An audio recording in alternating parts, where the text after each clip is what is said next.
यहाँ पे जितने भी लोग बैठे हैं उनका एक बार कभी ना कभी दिल तो टूटा ही होगा। टूटा है ना? टूटा है। क्या आपने कभी सोचा कि आपके दिल टूटने में और एक अर्थक्वेक के आने में कभी कोई रिलेशन हो सकता है? सोचा? या फिर एक मिड लैटिट्यूड साइक्लोन, जिसको हम टेम्परेट साइक्लोन भी बोलते हैं, जो कि अमेरिका में काफी कॉमन है, उसके आने में और मिर्जापुर के कालीन भैया में कोई सिमिलैरिटी लगती है क्या आपको? वेल, है। Hi everyone, I am Deepanshu Singh. I work as a public policy advisor. But more than that, I am a teacher at heart. I've been teaching civil services aspirants for almost 6 years now. And this has not been a cakewalk journey for me. And if I tell you about my work, I have been teaching online for almost now 6, 7 years. I've been teaching at offline institutes also. But one thing that really motivates me and drives me is teaching, apart from everything else that I do. So, the thing that I mentioned about story and the concept, let's talk about the first story. Yeah. So, the first story is about love. Like our typical Bollywood movies, the hero sees this girl for the first time, his heart is pounding, almost coming out of his chest.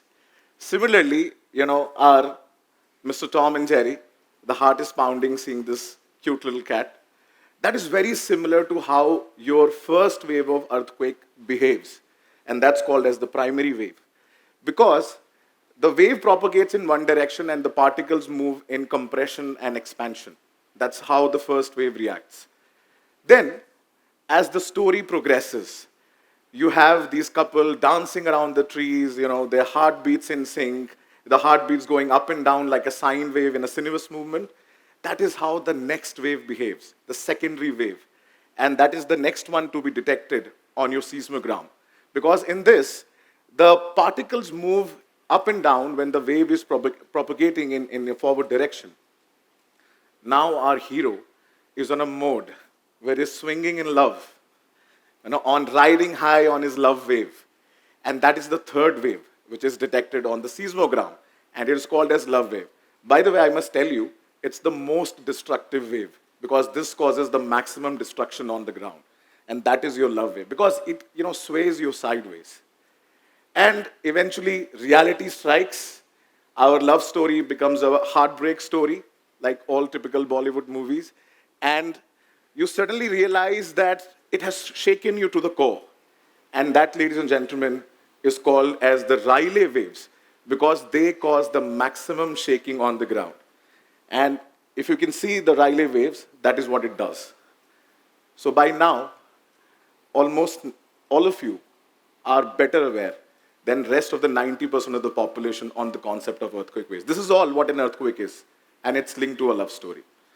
Now, this story, what I told you in the past few minutes, this has not come easy. It took me thousands of hours, and let's talk facts about it. I, like the 60% Indian population, male Indian population, I'm also an engineer. And like the rest 40% of them, I was myself a civil services aspirant, however extrapolated that data might be. And when I look at my first video that I recorded, which seems like just yesterday, I honestly think that it was very robotic and monotonous. And the first video, to be very honest, was not this, it was also dub smash. I also come from a generation where dub smash used to be a thing. So if I talk about my first educational video, it was this. It was an online summary of the Hindu newspaper. And it was the first ever, you can say, current affairs program or current affairs show on an online platform. And my stint with teaching actually started in 2016. And you can imagine I come from a middle class family. And in a middle class family, what actually happens is you have this cacophony of the vegetable vendor, and you have this, your mother haggling around with the milkman, and your father watching news in the background of the television. And it all seemed like a symphony, but definitely not from the Mozart. And in the middle of all of this, imagine me, I'm trying to find out a quiet space to record a video.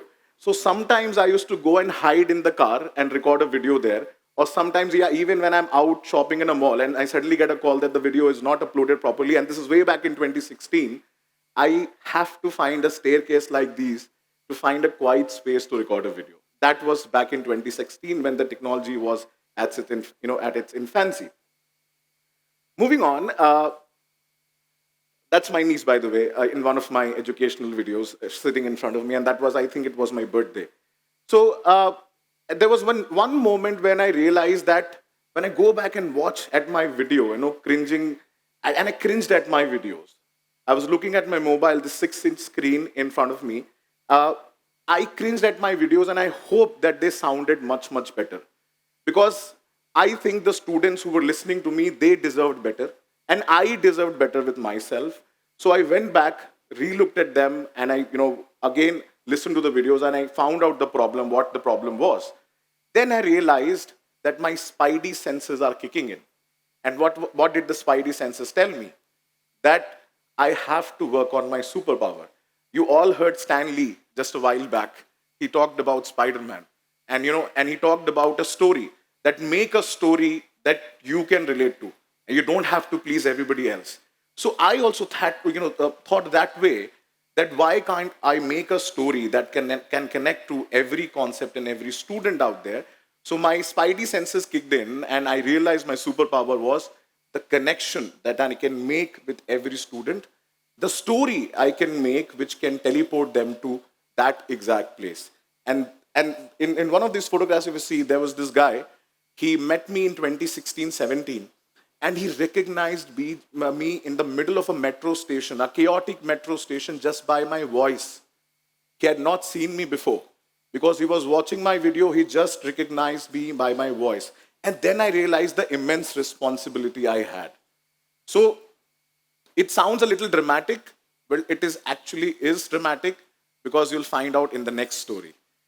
The next story, and by the way, let me just tell you, this is for reference purposes. I'm not here promoting any show or any movie as such.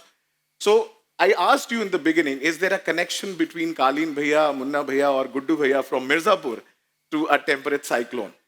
Well, in a temperate cyclone, there are three most important things that you have to remember. The blue colored wave that you see in the between is called as a jet stream. It's one of the fastest winds that blows on our planet. And it will always blow from west to east at a height about like 10 kilometers from the surface. And it will flow without any disturbance. And it acts like a monitor, like how Kalin Bhaiya was, not interfering in other work. Others work, busy with his own life, busy with his business. And the other two elements are the contrasting features. At the top, you have the cold polar Arctic air, which is very dense and heavy. And at the bottom, in the tropical area, you have the hot-headed or the hot air, which is very similar to our Guddu Bhaiya. So now, the story is, our Kalin Bhaiya is busy with his work. He's carrying on with his own business. Whatever business he has, you people are aware about it. And he does not bother whosoever is there, until and unless two external elements try and disturb him. What are those two external elements? Our JP Bhaiya and Mr. Rati Shankar. When they start interfering with his work, now this is Kalin Bhaiya in reality. This is how a jet stream looks like in reality. It goes unhindered, undisturbed, until unless somebody is going to disturb him.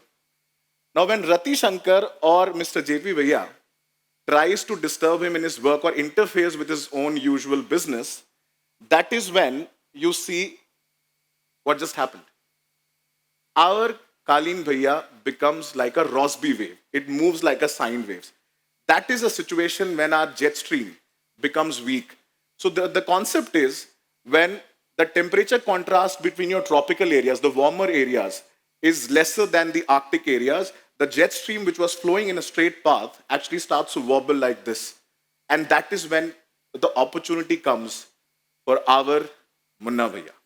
So Munna Bhaiya now gets an opportunity because his dad is busy handling all of these two external factors, and now he gets a chance to get into the territory of the hot-headed Mr. Guddu Bhaiya, and he is now trying to penetrate. As you can see, he's just come from the side. He's trying to penetrate into the area of Guddu Bhaiya. Now, what will happen now? Of course, Guddu Bhaiya will not like it. So Guddu Bhaiya will go and try to penetrate in his area. That is what happens when the jet stream becomes weak. The cold air, which is actually a dense air, is very, very active from the polar areas. It tries to push the warm air upwards in a very rapid phase. And when they meet, और जब दो ऐसे महान लोग मिलते हैं, तो क्या होता है? धमाका. So that dhamaka is, ladies and gentlemen, is the thunderstorm lightning taking place when these two people meet. And that is exactly where your cyclone develops, which in concept is called as an occluded front. Front is basically where they meet together. And the only way you can end this is when one of them dies or gives it up. In most of the cases in a cyclone, it is the warm air, which is lighter, is being pushed upwards by the cold dense air, and it rises rapidly, and that is when in the last phase, the warmth dissipates. And that is how it goes over. So that, ladies and gentlemen, is the concept of temperate cyclones, which is connected to your Kalin Bhaiya from Mirzapur. So I hope you enjoyed that, because right now what I told you is the way how everything around us has transformed. Gone are the days of conventional learning. Now your classroom is almost anywhere. This auditorium seems like a classroom. The car is a classroom. Anywhere you're sitting in a park is a classroom. And do you know which is our latest teacher now? It's this. This minuscule, tiny little creature called as the COVID-19 virus. It has taught us at frightening speeds what can happen, whether it's in the field of education, whether it's in the field of technology, you can imagine endless amount of fields where COVID has taught us what all can be done.